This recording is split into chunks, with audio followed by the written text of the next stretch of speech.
2016학년도 B형 1번, 2번 문제 살펴보도록 할게요. 다음은 라디오 대담의 일부다. 물음에 답하시오. 쭉 나와 있고요. 먼저 문제를 보는 게 좋겠죠. 1번 A에서 E에 나타난 대담 참여자의 말하기 방식에 대한 설명으로 가장 적절한 것은 이렇게 됐네요. 말하기 방식 문제가 나왔습니다. 그 다음에 2번 문제. 보기는 위에 제시된 대답 내용을 바탕으로 학생들이 나눈 대화이다. 이 대화를 고려할 때 들어갈 내용으로 가장 적절한 것은 이렇게 돼 있어요. 자, 봅시다. 진행자. 오늘은 남한산성의 유네스코 세계문화유산 등재 1주년을 맞아 남한산성의 문화유산으로서의 가치를 알아보고자 문화해설사 모시고 이야기를 나누겠습니다. 안녕하세요. 남한산성의 문화유산으로서의 가치, 요거를 알아보고 싶었다는 거죠. 요게 이제 대화의 목적이 되겠네요. 뭘 알고 싶다? 남한산성의 문화유산으로서의 가치를 알고 싶다. 안녕하십니까. 남한산성은 오랜 역사 속에서 한 번도 함락된 적이 없는 곳이라고 알고 있는데 사실인가요? 어떤 자신이 알고 있는 지식을 다시 한번 확인해보고 있습니다. 그랬더니 맞습니다. 예, 맞다고 이야기해주고 계속 이야기를 진행하죠.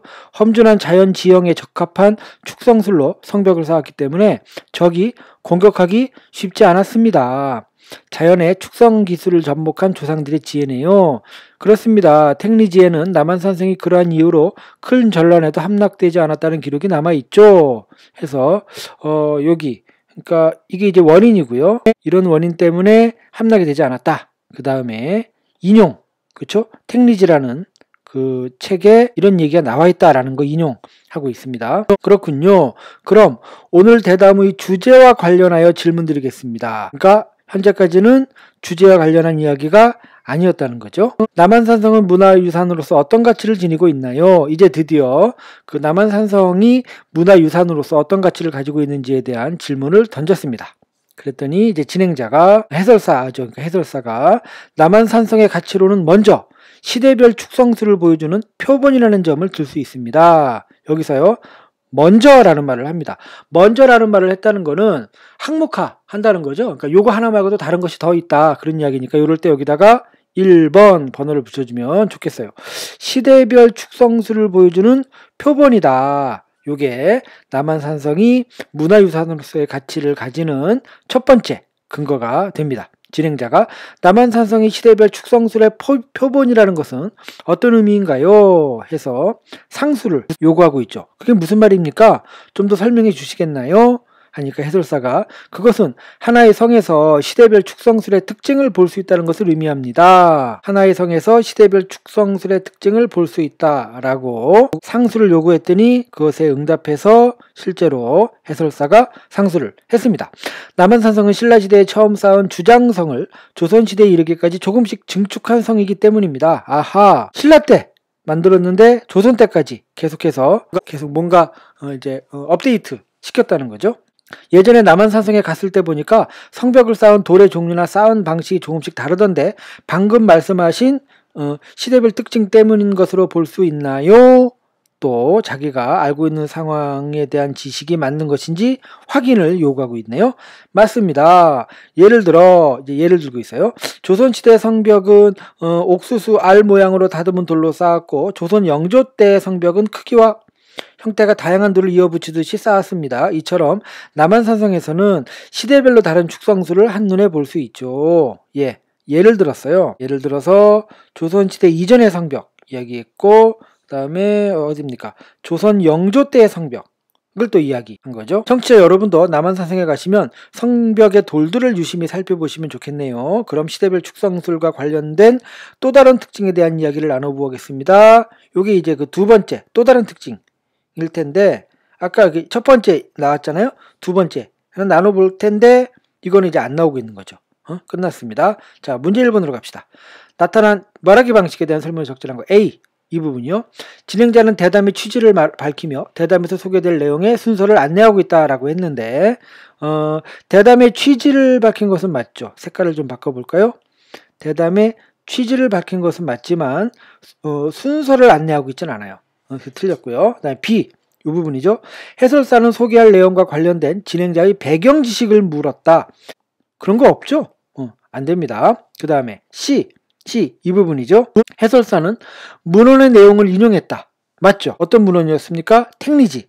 그죠? 택리지라는 문헌의 내용, 택리지라는 그 문헌의 내용을 인용했으니까 맞는데 진행자 말의 일부를 수정했다는 아니에요. 그렇습니다. 이렇게 그 진행자 말에 맞장구를 쳐주고 있었잖아요. 그 다음에 D가 어느 부분입니까? 이 부분이군요.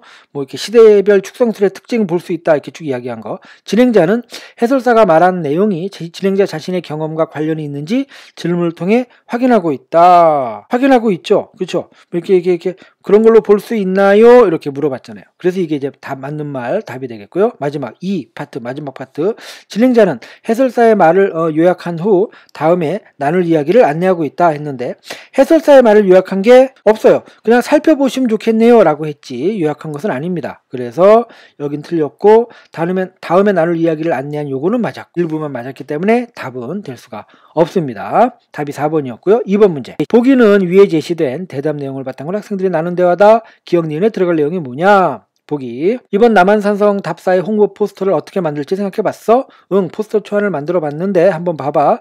포스터 제목은 의인법을 활용했고 답사 목적은 대담의 핵심 내용을 바탕으로 만들어봤어. 포스터 제목은 의인법을 활용합니다. 의인법을. 그 다음에 답사 목적은 대담의 핵심 내용을 바탕으로 합니다. 그래서 여기 이 부분에는 의인법을 활용한 내용이 들어가야 되겠고요. 그렇죠? 그리고 이 부분 답사 목적은 대담의 핵심 내용을 바탕으로 한 게 들어가야 하겠습니다.